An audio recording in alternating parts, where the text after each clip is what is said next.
makakausap na natin si Yes. Congressman Ace Barbers, ang overall chairman po ng House Quad Committee. Ikaw na mauna magtanong, Yes, Isa. good morning po Congressman Barbers and welcome po muli sa Super Radio DCWB. Good morning, sir. Good morning, Nympha and Isa. Magandang umaga rin po sa ating mga kababayan. Merry Christmas sa inyo. Merry Merry Christmas Christmas. po Congressman Barbers. Naku, wag na natin patagalin pa, no, sir. Ito nga po, nag-recommend na kayo. Marami po kayo mga recommendations batay po dun sa inyong progress report. Pero unahin po natin yung inyong recommendation na pasampahan nga po ng kaso sina dating Pangulong Rodrigo Duterte, 2 senador at ilang police officials. Naipasa na ho ba itong recommendation na ito, Congressman Barbers, sa DOJ o sa iba pang mga kaukulang ahensya po ng gobyerno? Yes, naipasa na ito sa mga ahensya na may kinalaman dun sa aming progress report. Halimbawa, dun po sa mga kawani ng gobyerno na active hanggang sa ngayon na may kinalaman dun sa usapin tungkol sa korupsyon, na-forward na po yan doon sa ombudsman, no? At doon naman sa mga kasong kriminal, na-forward na rin po yan doon sa DOJ. Doon naman sa mga for further investigation, na-forward na rin po yan sa NBI for further investigation. At sa ating PNP Investigation Division. Apo. May mga nakikita ko sa social media, Congressman Barbers, na parang may mga pa-survey pa sila. Sino ang gusto nyong mag-imbestiga? Batay po sa recommendation nga po ng House Quad Committee, ang Department of Justice o ang International Criminal Court o ICC. Kayo ho ba sa Quadcom, Congressman Barbers, nagbigay din ho ba kayo ng inyong progress report sa ICC? Or humingi ba sila ng inyong progress report? Ako, hindi kami magbibigay dyan sa kanila. Kahit sila humingi, hindi naman kami magbibigay sa kanila because tayo po ay hindi membro ng ICC at kami ay naninindigan dun sa pronouncement ng ating Pangulo na kung gusto nilang mag-imbestiga, they can do it on their own. Hindi naman po sila pipigilan, but they have to source their witnesses and kumuha sila ng kanilang mga documentary evidence kung saan nila kukunin. Pero as far as the results ng Quadcom is concerned, pati mga hawak naming mga dokumento ay hindi po namin ito ita-turn over sa kanila. Sa DOJ po namin ito ita-turn over. I see. Opo. Kasi may mga nagsasabi na, yun nga po, marami kasi kayong na-present na mga testigo, pati mga evidences na maaring kunin or magamit ng ICC. Pero batay po sa inyong pahayag, mukhang hindi talaga kayo ganun po mag-share. Hindi talaga, no? Yan ang aming paninindigan dahil nga kami ay sumusuporta sa panukala ng ating Pangulo na hindi dapat pumasok sila rito at makialam sa aming investigation. At anuman ang resulta ng aming investigation ay para po sa atin lamang po yun. Opo, pero naalala ko, Opo, naalala ko kasi sa Quadcom binanggit ni dating Pangulong Rodrigo Duterte nung humarap siya sa inyo pong hearing na pinapupunta niya yung ICC, di ba? Imbestigahan niyo na ako kasi baka mamatay daw siya. Although kaya nga tayo nawala sa ICC dahil desisyon niya diba? Actually, Opo, Congressman. Yeah, tama. No, sinabi nga niya na, pero alam mo naman minsan hindi natin lang nga ma-determine na sometimes the former president makes or issues statements in jest, yung patawa, Iba naman. Kaya nga medyo kailangan analyzing mabuti ano ba yung patawa, ano ba yung hindi patawa, ano ba yung seryoso na mga binitawang salita. Opo. Congressman, dun po sa inyong nakalap na mga testimonya, mga dokumento, kayo ho ba, gaano ho kayo ka-confident na yung inyong mga nakalap na impormasyon ay tatayo sa korte? Yeah. Na enough para po maisampa talaga yung kaso sa korte, Congressman? Well, yung mga nakalap namin mga testimonial evidence at mga documentary evidence sa aming paniwala, lalo na yung mga binitawang salita under oath, para sa akin, para sa amin, sa mayorya ng miyembro ng Quadcom, ito'y merong bigat, But as far as how the courts will appreciate it, hindi na po namin sakop at hindi po namin pwedeng pangunahan sila. But kami, sa committee, dahil hindi naman po kami, we're doing investigation in aid of legislation, sa committing report ito, yung progress report na to, mahigit 30 panukalang batas, ang nakita namin na dapat sigurong amendahan at dapat pong itulak. No, kaya ito ay sinama namin sa aming progress report. Opo. Doon naman sa mga recommendation sa pagpa-file ng kaso, base ho sa aming hinahawakan, sumusunod lamang kami doon sa mga dokumento at saka sa testimonya. So kung ano yung tinuro, ano yung sinabi sa aming hearing, yun lamang po ang aming sinulat. Walang labis, walang kulang. Doon po sa rekomendasyon na sampahan ng kasong crimes against humanity ang Humanity, dating Pangulong Rodrigo Oo. Duterte. Ano po yung masasabi niyong pinakamabigat na dahilan para yan ang maging rekomendasyon? Ano ho yung ano ho yung testimonya o nakalap ninyo Para para nabanggit niya. ganyan, para ganyan siyang para magkaroon ka ng ganyang Doon rekomendasyon? po sa doon po sa punto na pag-implement ng war on drugs, meron pong mga ilang libong Pilipinong napatay, no? At dahil sa pagpatay ng mga membro mismo o kawani mismo ng Philippine National Police, ang sinasabi nila ay merong order, no, mula daw sa taas dahil meron yatang na-isyung circular o memorandum order ang dating Chief PNP ngayong senador, no. Isa 'yon. Pangalawa, na corroborate ito nung sinabing merong incentives, no, o yung sinasabing Reward binabayaran ang mga nakakapag-implement ng pagpatay sa mga high-value targets at yung sinasabing drug personalities, no? So, lumalabas na merong sistema o systematic na pag-implement nitong war on drugs na kung saan kasama dito yung mga pagpatay. Kaya yun ang nakita namin, no? Maraming nagsalita sa harapan ng Quadcom na nagko-corroborate. Colonel Joby Espinido, Colonel Rui Nagarma, Colonel Edilberto Leonardo, Santi Mendoza, kung saan nakatanggap sila ng perang 300,000 sa pagpatay kay General Barayuga. Ganun din yung dalawang persons deprived of liberty o yung dalawang preso sa Davao Penal Colony na binayaran ng tag-1 milyon, no, sa bawat Chinese drug lords na nakakulong na pinatay nila sa loob. So ibig sabihin po yung meron talagang reward system at yung reward system na yon ang naging matibay na katibayan na talagang sistematiko yung pagpatay sa mga involved sa... Isa yun sa naging ebidensya na naisulat namin sa aming progress report. So, isa rin doon sa testimonya naman nung nautusang pumatay sa loob ng kulungan sa Davao Penal Farm, yung 3 Chinese na nahuling may kinalaman sa shabu, no? At apparently yung isa doon ay drug lord, Chinese drug lord. No? Yan po ay nasa loob na po ng kulungan. Apo. So kung tutusin, dapat po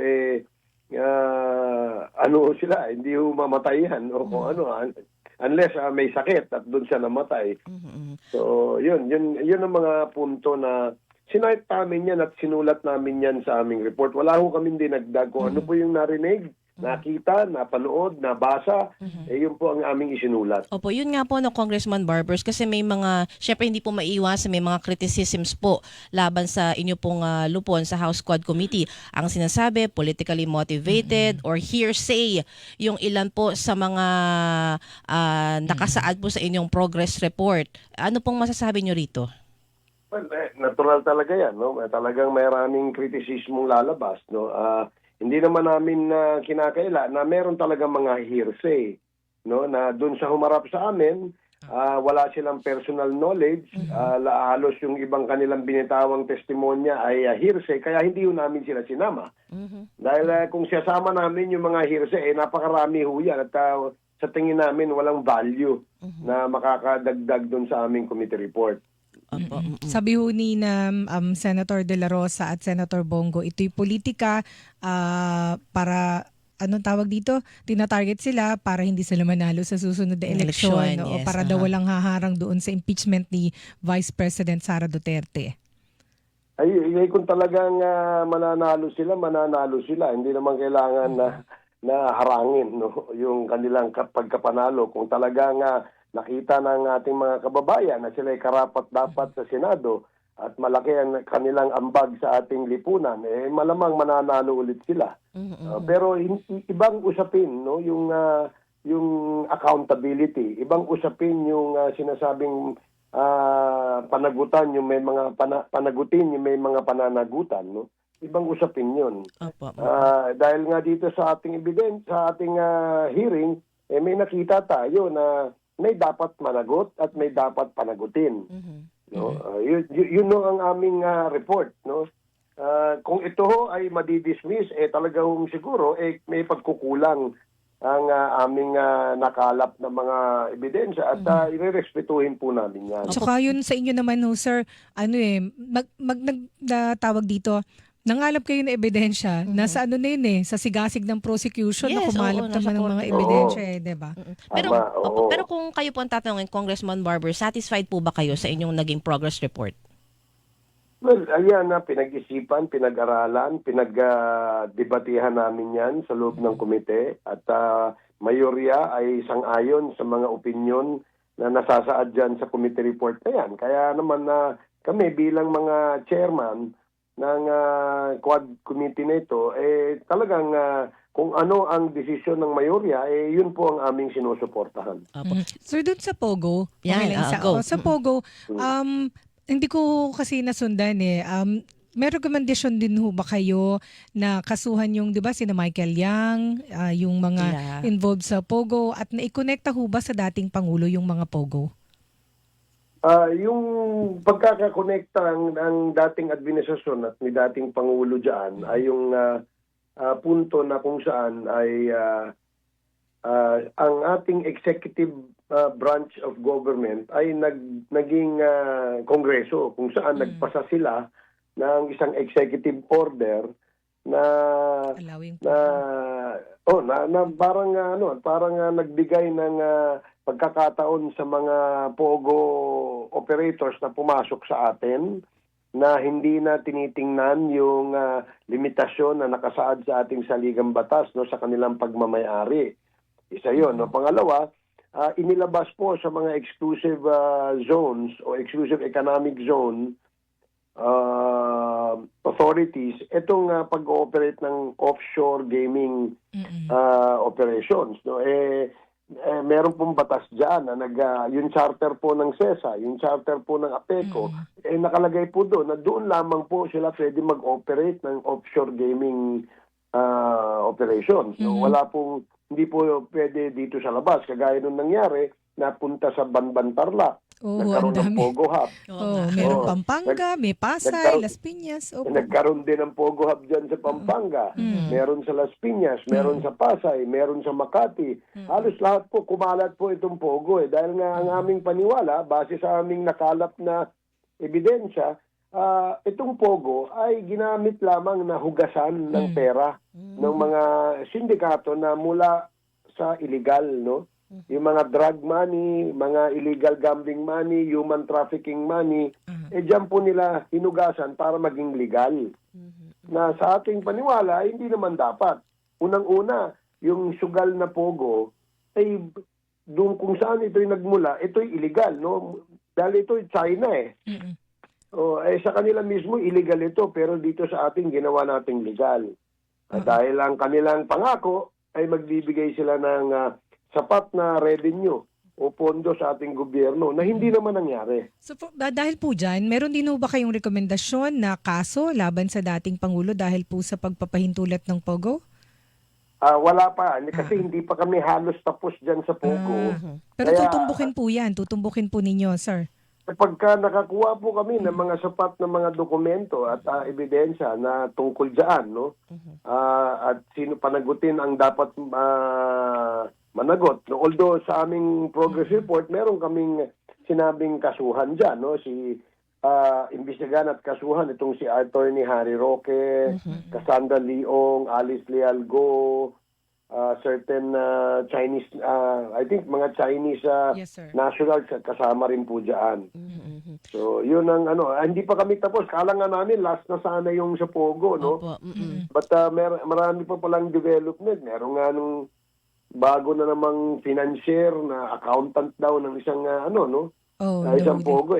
Kung ito'y magbibigay ng sapat na impormasyon, maaaring doon na tayo pumunta sa pananagutan ng ilang mga tao sa likod nitong pagpapatupad ng POGO. So ibig sabihin po, ito progress report ito, ano pa lang siya, tawag Parang dito, initial, partial initial report. Tuloy pa rin po ang investigasyon pagdating po ng January, Congressman Barbers.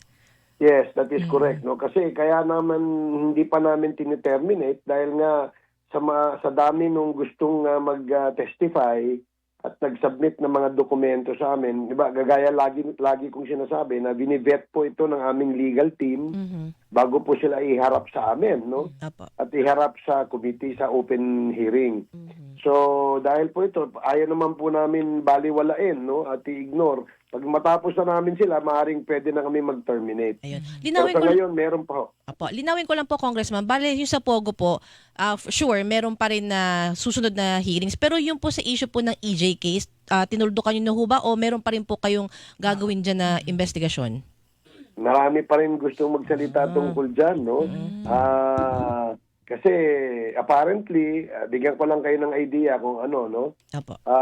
Yung orders mula sa taas na kinascade hanggang dyan sa baba, no? Sa level ng mga station commanders, district commanders ng Philippine National Police, meron pong klarong direktiba, no? Na i-implement itong war on drugs hanggang sa punto na pumatay, no? Pumatay nung at yun ang tinitingnan namin mabuti. Bakit naging kultura ito? Bakit naging order ito? So, gusto nating malaman talaga, no? Saan ba talaga nagmula? Ano ba talaga motivation nitong mga nag-implement nito? Kasi napapansin namin sa datos na karamihan sa mga napatupad na war on drugs o yung extrajudicial killings, halos karamihan ay dito nangyari sa Luzon. So, maring merong ibig sabihin yun, no? Na bakit wala sa Mindanao, bakit wala sa Visayas, bakit puro Luzon? So, ina-analyze pa po, pinapag-aralan pa po, tinitingnan pa po kung ano pa yung ibang substantial na mga information na pwedeng makasagot ng mga tanong na yan, no? Pangalawa, bakit may piling-piling may piling-piling lugar ang pagpasok ng droga? Bakit diyan pumapasok sa mga lugar na ganito, di ba? So, sana makapagbigay ito ng substantial na information sa amin. Ayun, opo. Akong hingi lang din po ako ng ilang updates regarding po, kasi may nabasa ako, kayo po yung na-quote po kasi regarding kay dating PCSO General Manager at Police Colonel Royina Garma.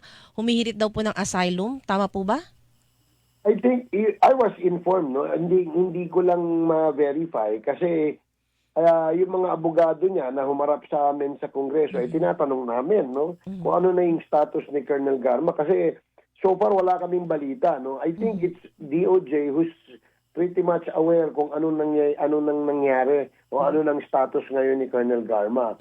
So tinatanong namin yung abogado ay isang beses nabanggit na parang seeking for asylum. I don't know kung anong basis, ano yan, nabanggit lamang yun, but hindi pa ho yun validated. Opo, kasi naalala ko before, nabanggit nyo rin po, gusto nyo kahit papano, kung kinakailangan, paharapin ulit si Colonel Garma kung sa inyo pong investigation. So, paano kapag may ganyan palang hirit na asylum, ano? Yun nga, isa pa yan. Dapat pag-aralan din namin.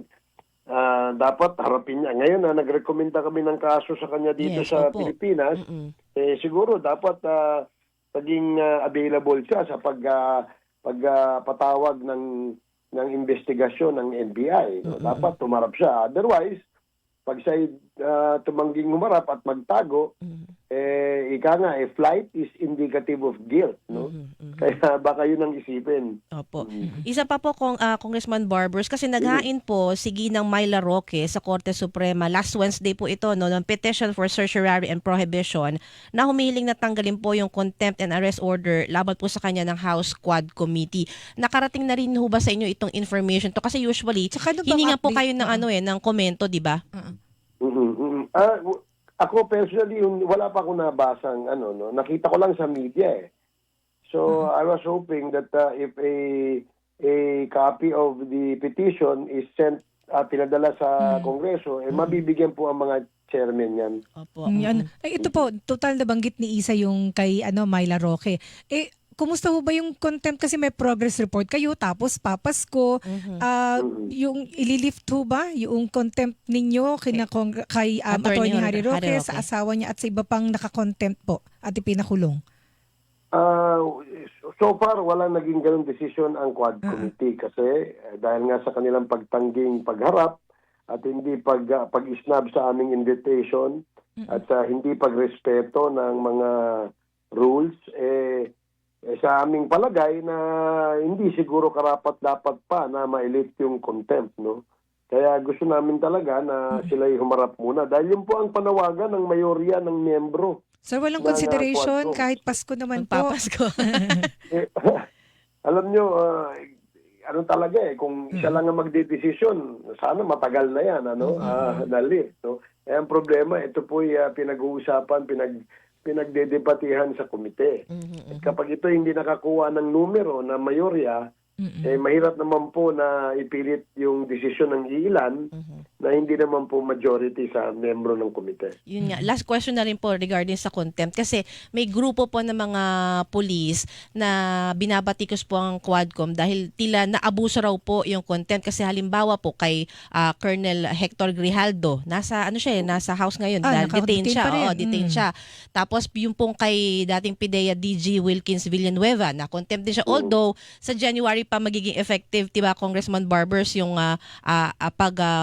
contempt sa kanya at pagkulong. Parang sinasabi na bakit parang 10 pera naman ang pag-contempt. Sobra naman daw po kayo mag-contempt. Ano pong inyong reaksyon? Well, una yung kay Colonel Grijaldo, no? Bakit pinag-uusapan yung sinasabing alleged abuso ng mga Quadcom sa pag-cite sa kanya ng contempt? Bakit hindi pag-usapan yung kanyang abuso sa pagsisinungaling at paninirang puri sa mga membro ng Quad Committee? Bakit ang tinitingnan itong mga nagpapahayag sa kanila sa social media ay yung pagdepensa kay Grijaldo? Ba't hindi nila alamin kung anong ginawa nung kasama nila, kung bakit siya na-cite in contempt, no? 4 na beses po yang inimbita at hindi dumalo. Ang dami pong dinahilan, pinalusot, na mismo yung kasama niya sa PNP ang nagsabi na hindi naman siya na-confine, hindi naman siya baldado. Siya po yung nakakapaglakad, nakakatayo, nakakapagsalita, nakakapag-isip ng tama, di ba? Bakit ba't yun ang hindi pinag-uusapan? Di ba? Ang tanong, bakit ka umiiwas sumarap sa Quadcom? Dahil ba mabubuko yung sinabi mong kasinungalingan sa Senado? Kailangan panindigan niya yan. Kung matapang kang pulis ka nga, kernel ka pa. Diba? Kayo naman mga kasamahan niya, pag-isipan niyo rin yan. No, but ito, Nympha and Isa, I am sure, ako, sigurado ako na ang mga kasamahan niya sa klase niya ay hindi sang-ayon sa kanyang ginawa. Ayan po ang nakarating sa amin. So, hindi dapat tinitingnan yung kung meron mang abuso na ginawa ang Quad Committee sa pag-cite sa kanya in contempt, pwede silang pumunta sa korte. Irerespetuhin po namin ang magiging aksyon ng korte sa amin sa Quad Committee. No, kung ito po magdidesisyon, kami po irerespeto diyan. Hindi naman po kami perpekto, maaari pong meron pong mga pagkakamali rin. Tanggap po namin 'yan. Pero siya, itong si Colonel Grijaldo, dapat magkaroon din siya ng pananagutan. Tumindig ka rin, di ba? Hindi naman pwede magtago ka sa saya ni alam mo na, di ba? So dahil doon sa kanyang anong tawag dito, atraso sa mga congressman, diba? magpapasko siya sa detention sa kamara. Ganun na nga. Alam mo, Nympha and Isa, ito lang yung napakasimple lang naman Ano ba yung kinatakot mo na hindi ka umaharap sa amin, di ba? Dalawang bagay lang yun. Isa, dahil alam mong buko ka na, no? At dahil nanira ka, nakapanirang puri ka, yan ang una. Pangalawa, dahil alam mong malalim na yung investigasyon ng iyong pagkakaugnay doon sa investigasyon sa pagkakapatay kay General Wesley Barayuga, natatakot ka.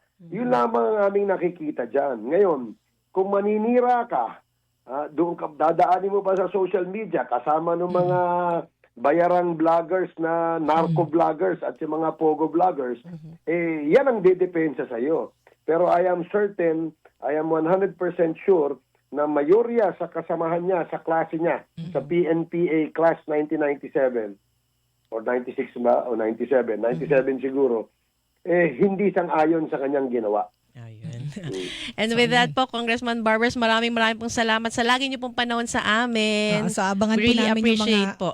abangan namin yung mga Yes, hearings maraming- next year. Maraming salamat and sana sa susunod na mga pagdinig ng Quadcom meron po tayong makuhang mga additional information. Ayun, Ganun pa aabangan man, po natin yan. ganun pa man sana po tumahimik ang ating bansa ngayong panahon ng Pasko, no? Sana nga. At magkaroon tayo ng peace sa ating mga isipan at sa ating mga puso. Maraming salamat, Nimpa Salamat and Lisa, po. and Salamat more power sa inyo. Thank you so much po. Merry Christmas, Congressman Merry Barbers. Si Congressman Hilingan, walang pinoprotektahan.